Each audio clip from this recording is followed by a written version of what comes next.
There's a fundamental change occurring in the world of technology. A new type of computer that's arriving in the unusual form of a coffee table.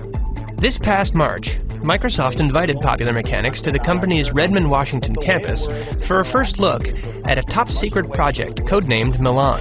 It is the first of its kind in that it is a new paradigm in computing. It's called surface computing. This type of interface works especially well for photo sharing, maps, and menus, where browsing on a traditional screen pales in comparison to the detailed, hands-on manipulation people are used to with paper.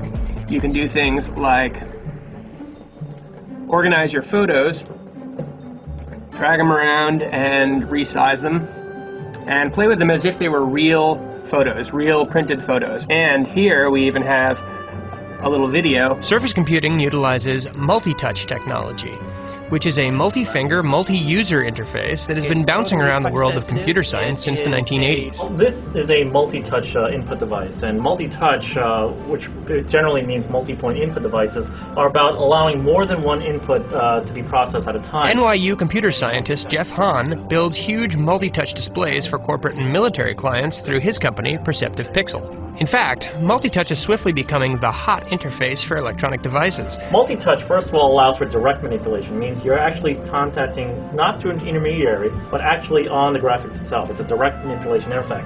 Two, it means that I can do more than one point in time. I can actually use two or three, which means I can manipulate more things at a time. With a mouse, you can only manipulate one or two things at a time. But where Microsoft's Surface computer truly gets mind-blowing is how it interacts with other devices. The Surface computer uses a series of infrared cameras to literally see what is on its tabletop. What we're able to do is also have interaction with objects on the surface.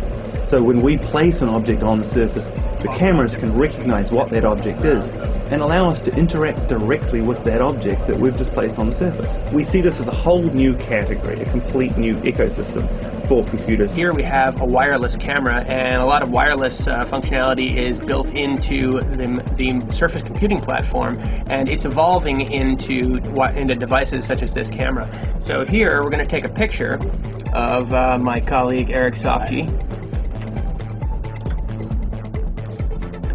and we can then just put the camera right on the device and use that picture, which is, I think, enormously flattering of our friend Eric Sofji. Great angle. and really blow it up for maximum embarrassment. We have a cell phone, and all the wireless linking is going on behind the scenes in the table. So you can take your photo and then just instantly put it on your wireless device and then take it with you. Now you've basically taken two devices, and without having to plug them into a computer or sync them up, you've transferred content from one to the other. Although Surface computing may eventually find a place in the home, Microsoft initially plans to sell the devices to commercial partners such as T-Mobile, Harrah's Casinos, and Starwood Hotels. The $5,000 to $10,000 machines will start showing up in local retail stores as early as the end of 2007.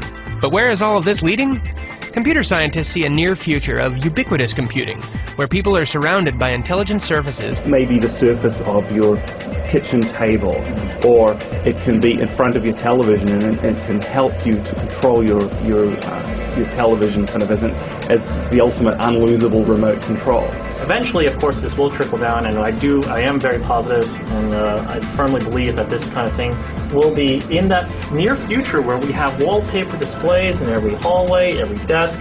Every surface starts to become an interface to a computer, and in order for that to happen, we need interfaces like this. You can learn a lot more about Microsoft's Surface computing device, as well as Jeff Hahn's multi-touch display, at popularmechanics.com. For popularmechanics.com, I'm Glenn Doreen.